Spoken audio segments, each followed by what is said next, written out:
I'm good. I can start. Vegas going.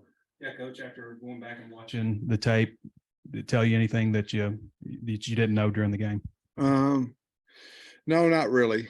I knew a little bit. You know, in the pass protection, they bowled us. We couldn't handle the front of the pocket. It was getting collapsed back on KJ, and they were taking away all the deep throws and most of them, and we were having to throw the ball underneath. I knew we were having trouble with their blitz, with their line movement, whether it be with the blitz or their twist game. And we had uncharacteristic, you know, we struggled snapping the ball, you know, things of that nature. Defensively, I thought our D-line played pretty well. I thought it was good. I thought Bumper came back and, you know, he hit guys and they went backwards, which he hadn't been able to do. Still too many open guys in the secondary. But for the most part, I probably saw what I saw live. I mean, this is regarded as one of the better offensive lines in the country. Why did that happen? It's hard to put a finger on it because all five of them have to play in sync, and especially when you're getting twists and movement games. When we would out a call or when we would go out to a potential blitzer, the looper would come back in the A gap in the backside, and we were doubling the three up to the backside linebacker. We got caught a couple of times with that instead of just the whole line just run. But I don't know. We just haven't had that, you know. So the bottom line, it was probably the runs that we were running into that. We tried to change and run some gap schemes later. Obviously, AJ Green came in and we were able to crease a little bit there with that, but it's basically we just weren't ready enough for the movement is what got us. What did you see out of the team yesterday? What do you maybe think the response might be this week with a team that's, you know, has a chance to make the college football playoff coming in here? They're really good. Their quarterback Daniels makes them go. They've got a big physical offensive line. Coach Davis is doing a really good job up there. They're playing some young kids. They got a couple of freshmen at tackles that are good players. Butte and that group of wideouts is really good. They got a young freshman tight end that's really good. Three backs that play a lot. They're all good players, but they're a physical downhill running offense that if they want to get the ball outside, Daniels is a guy that's going to get it outside, and he's hard to bring down, but he can throw it too. And I think they ran the ball 20 times on Alabama, and the rest of them were all passes. Defensively, very, very good on the interior, very good. Wingo and Roy, they're really good down there. And if you get in a pass game, 18 and 11 Gay, they're both long, got speed. And of course, you know, they got Joe back there playing, Joe and Brooks playing safeties for them, and they've been playing really well. They've got a young freshman, Perkins, that plays out in a Sam, a nickel type situation, and a Sam Backer, and he's really a talented young guy too. They have a lot of speed. They're LSU. They got a lot of talent, and they're big. They're playing really well right now. On KJ's situation, can he get better in the course of a week, or, you know, what's the, I guess, criteria for how he can go? Well, I think he feels better this week than he did last week. So I expect him to be able to throw today. And if that's the case, then I feel like he'll be fine by Saturday. I answered a question the other night about, talking to Kendall about KJ. That question was more in reference of what was his health, not necessarily he's not playing well or we're going to take him out. And it was about, is he healthy enough to play? And the answer was yes. And so there was never really a thought of pulling him out because of performance. It was about whether he was healthy or not. And obviously he ended up playing the last quarter. So, got back in groove a little bit, but I just want to clear that up because it wasn't about taking him out about performance. It was he healthy enough? Sam, how well do you know Brian Kelly? And like you said, LSU's got a lot of talent, but they've been down by their standards. What do you think about how he's brought them back so quickly? I think he's done an outstanding job. They lost to Florida State and everybody was talking about how terrible he is, and obviously he's not. He's had a lot of success in his career everywhere he's been. And I've gotten to know him a little bit in our head coaches meetings and things. And of course, he kept Brad Davis over there that he knew I had years with Brad. And so we visited about that a little bit, but he's a really good coach, good man. And I'm obviously happy for him, how he's went into LSU and got him to this point because I like him, but obviously, they're the top right now in the SEC West, and we have an opportunity to knock them out of there. And that's our goal. In your experience playing Alabama, I mean, I know all these SEC games are tough, but is there any advantage playing a team after they play Alabama, especially a tough emotional game like LSU just had with them? Well, I would say, obviously we lost, so certainly we better have the chip on our shoulder because of that. So you have to look at yourself first, and then, that was a big time game. Some people claim you can't get up twice in a row. LSU's actually had some back to back that were good opponents, that they've had success with. But I don't know how much truth there is to that or not. I've about come to the fact that if your team's not ready, you're going to get beat, and if they are, you got a really good chance to win. And it's about your prep and a lot about emotion and things of that nature. And it's a lot easier to get up when you're at home, in that type of game against Alabama than on the road. And hopefully you play better because of it. But I think the physicality of Alabama certainly is a point to consider when you're playing a team after they played Alabama. With KJ, is it still the shoulder that's been bothering him? Yeah, it's really in the clavicle area, but there's nothing. It's bruised, and it's hard for him to throw the ball without some type of pain. And like I say, I think he's much better than what he was last week. So hopefully we'll get a good week of practice out of him and go from there. And going back to the twists and the movement that Liberty used to stop your run game, is that something you've seen this year from other teams before? How's the offensive line handled it in the past? Well, we've handled, for the most part, I can remember Georgia last year, that they physically just dominated us, but they ran their defense. It wasn't a lot of movement, a lot of knockback. We've seen that, and they did the same thing against Wake Forest. Not the same, but a lot of similarities of their game planning against us was against just like Wake Forest.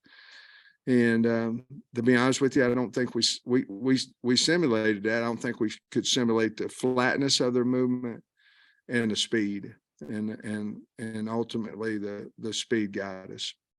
Does LSU do some of that, or do you think they might after seeing the tape? Well, like I said, when I met with the offensive staff today, I told them we better get ready for it.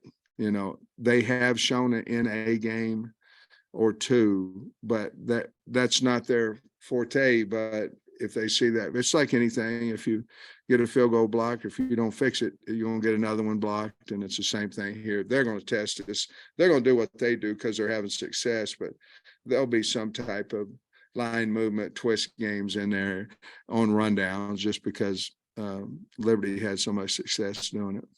You said a couple weeks ago that Travis and McAdoo would kind of be competing a little bit in the secondary. Just what's the state of that competition after McAdoo's Day Saturday? Well, I think there's always a competition going on, but I think McAdoo played really, really well, especially for his first real time out there. I thought he played real well. Coach, in retrospect, would Malik have been a better option for you, just given that KJ was struggling the way he was? I don't think so. I mean, I guess, you can look at it after the game. You got to make the difference is where y'all and the public and all that, you got post game to sit down and go, well, maybe this should have happened. Maybe this should have happened.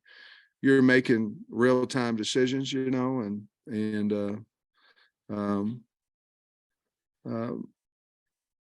I think it is true that if you don't practice the entirety of the practice each day and each week, you're not going to play as well. I think that's proved the test of time. But at the same time, when KJ said he was ready and he wanted to go, I believe, I don't know. I believe that most people would say, okay, let's go. And I know I did. And so, but there's always concern when a guy doesn't, practice and he practiced every day, but it wasn't like, a full practice and throwing the ball all the time and those things. Did you feel like the energy was where it needed to be No. on the sideline and everything? No. What's causing that? Because it I sounds don't like know. Mississippi State, it was kind of a similar deal. Well, it may be because they're thinking their leader might not be out there. I don't know. We had all kinds of reasons to win, even if just winning is the reason, winning homecoming. But we had all kinds. I mean, to be the top 25 team, to get bowl eligible, homecoming. We had all kinds of reasons to go out there and play hard and play well, and we didn't. And I had in last year, it was Rice, and then it was Penn State for a half, and I looked at it as it was time off. What are we doing in the 4 weeks between the bowl game and between the first game? Because Georgia Southern, we didn't have that problem. I'm talking about non-Power 5, schools. And so I was looking at it as, what are we doing in that long stretch? We got to fix it, so we can play well in openers and we can play well after buys and we can play well in a bowl situation when we have time. But now as you think about it more and more, it's, for the most part, it's non-Power 5 teams that we haven't, we woke up against Missouri State late. We never really woke up Saturday. And it shouldn't be that way. Those type teams, we've got to have a hunger. And I respect all of them. Heck, one Saturday beat us. But we've got to somehow, and we were trying to simulate it in practice with the fast starts and all these type things. I don't know why, but it was flat and you could feel it.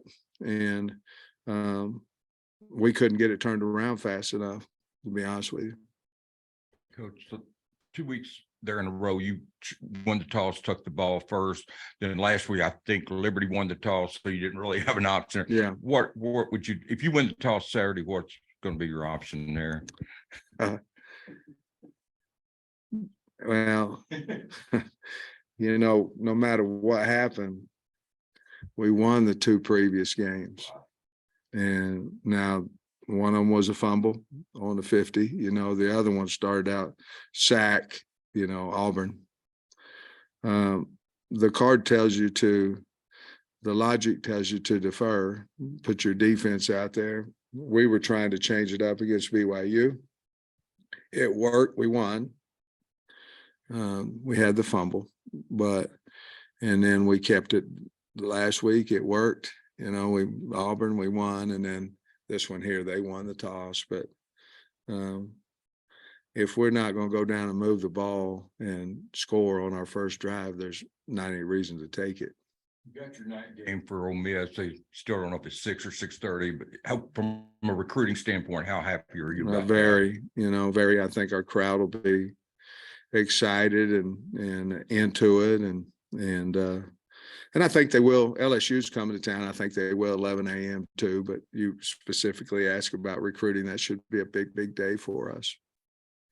Coach, you had a couple of guys get in trouble this weekend Yeah. with Slusher and Brown. Do you have any comment on that? Or have you made any disciplinary decisions with that? Yeah, we've suspended them for at least 1 week, and they've got AM runs. I've done one this morning, and they'll both participate and practice on the scout team, and it's unfortunate. It's not acceptable, and but part of our job is to teach these kids, and hopefully we'll get that done. Does Jay Johnson kind of slide in there at nickel, or how do you see that playing out? He can. I mean, he would be certainly one of them. Chavis might be another option to go back to safety. You might move Blair to nickel. I don't know, but with the emergency of Quincy, that kind of buys us another player, another option to move around. Specifically on Jaden Daniels, from game one to now, what's the progress that you've seen out of him? Wow. Well, I think he understands the offense. And the thing about it is they've played good teams, good coordinators, and they've schemed up some nice plays, and they got him dead to rights and don't touch him, and he goes for a long run or a touchdown or what have you. I think he's always been a really outstanding runner, but I think it's his throw game and his receivers. One-on-one, they'll catch the ball now. Coach Hankton over there does a great job coaching the wideouts, and they'll go up and catch a contested. They're big, and they'll go up and catch a contested ball. But I think probably overall, I think his knowledge of the offense seems to be playing more confidently, and his passing has been really on point. To use a baseball analogy, they used to say never trade within your own division, but players, you've got McLaughlin from there, and they've got your guys. I mean, how weird is it that you're going to see Fouché and Brooks across the way?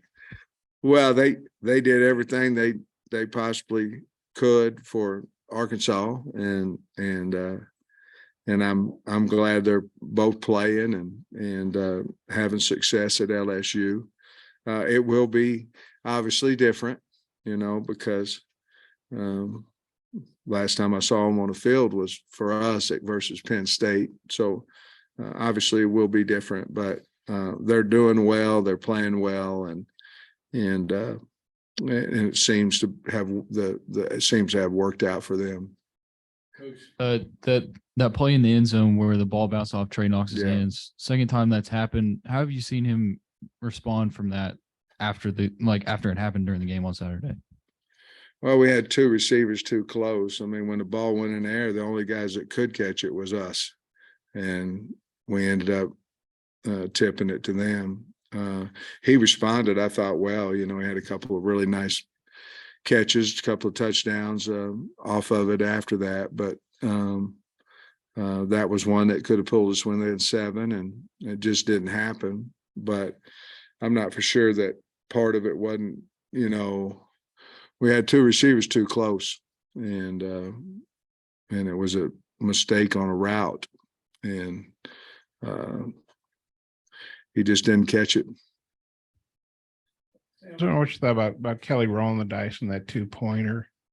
It worked for him. It didn't for me. I can explain that.